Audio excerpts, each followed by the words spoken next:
He is the head coach of the UCLA Bruins, joining me now live on the phone on the Rich Eisen Show. Coach Mora, how are you, sir? I'm fantastic, Rich. 11 years, yes. Man, it's gone by fast, hasn't it? 11 years ago, you were dropping the knowledge on the San Francisco 49ers for NFL Total Access, Coach. I remember that first interview going out on the AstroTurf field there, and they were talking about this new concept. We're going to have a network just for the NFL, and I think I did a bi-weekly segment. Yes, you did. Talking about coaching philosophies and defense, and it was awfully fun.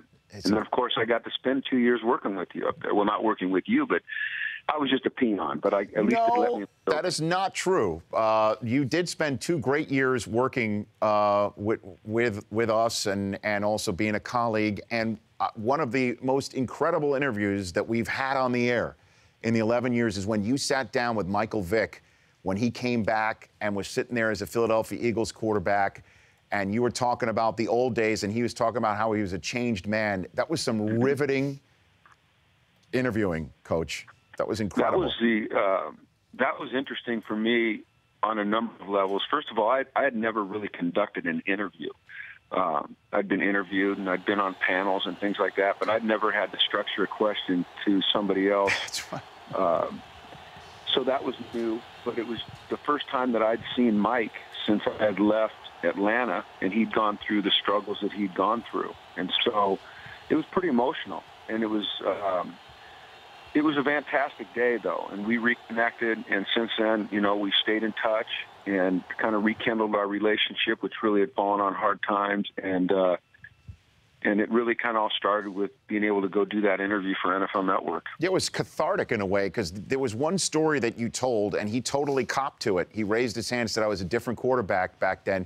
Would you mind retelling that story about the DVD that you gave Michael Vick, Coach?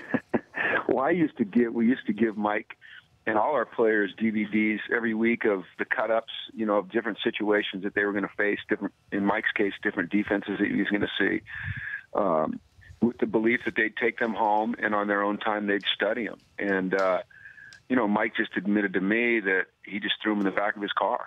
He goes, I never looked at him. I just threw him in the back of my car. So if I'd have put $100 in there, $1,000, or a check for $1 million, would you have ever seen it? And he said, no, never. I just chucked him in the back of my car and played off of my instincts. And it's interesting. A lot came out of that interview for me and Mike. And you're right, it was kind of cathartic. We reconnected. I was angry at him for a while. And I don't know. I just when I looked him in the eye that day, he was a different person than he had been when I'd last seen him. He was humbled. He was much more gracious. It was evident to me that he was remorseful for the things that he'd done. And I knew that I was ready at that point in time to at least in my own mind, give him the second chance that I felt like he deserved. I know that there's a lot of people still struggling with that. Mm-hmm. Knowing him the way that I did before and after his time in prison, he was and has proven to be, in my opinion, a completely different person.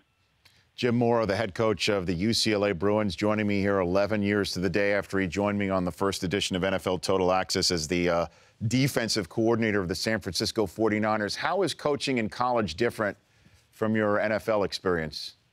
It is polar opposites besides the game. Now, the game is the same. Those 3 hours on the field are the same. Those hours you spend on the practice field are essentially the same, but the responsibilities are so different.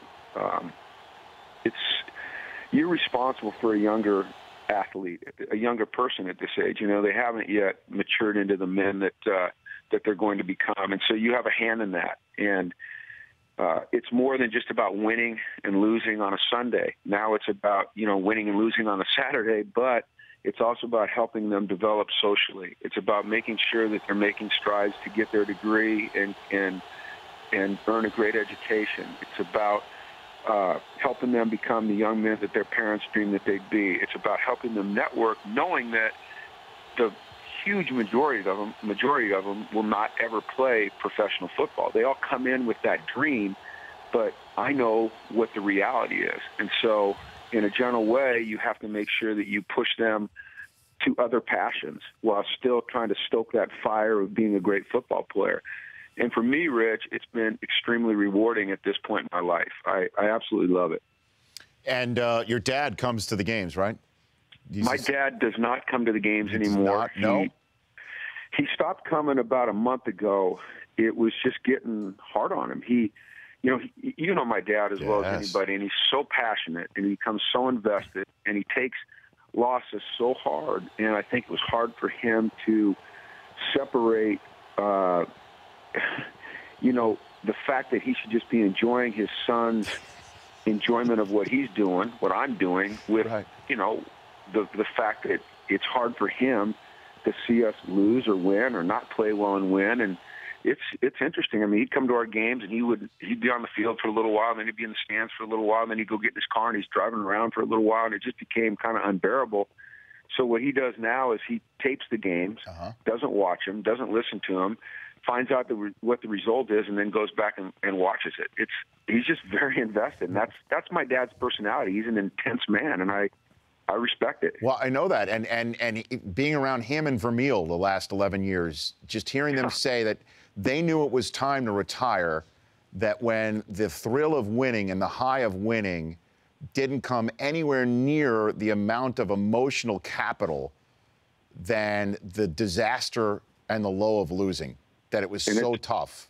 Yeah, and it's true. And he lost the thrill of victory. The mind would immediately turn to the next challenge rather than enjoying the fruits of the labor of that week. And I've learned from that, and I try to really enjoy the victories. And what helps me enjoy the victories is watching our young men enjoy the victories. It's one of the other things that's so different, Rich, is we come in the locker room the other night after beating Arizona, and by the time I get in there, the music's playing. There's some song that I don't know the words to. You wouldn't know the words to, but every player on our team knew the words to. They were singing it. They were dancing together. Yeah. And it was, awesome. I mean, it was really cool to see them just enjoying the heck out of each other and the win and the passion and the emotion. And it was just raw and it was real and it was fun. And I just stepped back, and before I talked to them, I gave them 5 minutes or so to let the song run out and watched them and smiled like hell and then told them how happy I was to see them happy. And I think it's so important for us to enjoy the victories because they're hard to come by. At Washington and then home for USC and Stanford. That's a big 3 to finish up for the Bruins regular season there, Coach. It's we have to have a great November. And we started out Saturday with the win against a really good Arizona team. And this week's a heck of a challenge going up to Seattle and playing the Washington Huskies. And then, as you said, finishing out with USC and Stanford, I mean, it doesn't get any more challenging than that. And but it also is what we love because we love to compete and we love to be in an environment where the game really means something, and these games really mean something. Well, Coach, I appreciate you taking the time in a busy week and a busy stretch, obviously, in the Pac-12 there. And I love being around your dad. He's our movie reviewer. You know that, right? He is, he's something, and he sees every single movie. He has an opinion on every single movie. His dad was an editor at Fox, and it's always been his passion since I can remember. We always went to movies, and my dad he loves to sit down and watch a good movie or evaluate what he doesn't think is a good movie. So he has his opinions, you and I both know, and he's not afraid to share them. No, he is not. Thanks for joining. Best to your lovely wife, and we'll see you down the line. I'd love to chat more with you, Coach. All right, Rich, I appreciate you having me on. You take care. Congratulations on the 11 years. Thanks, bud. Thank you. Right, bye-bye. Appreciate that. That's Coach Jim Mora. The Rich Eisen Show, weekdays at noon Eastern. On Audience.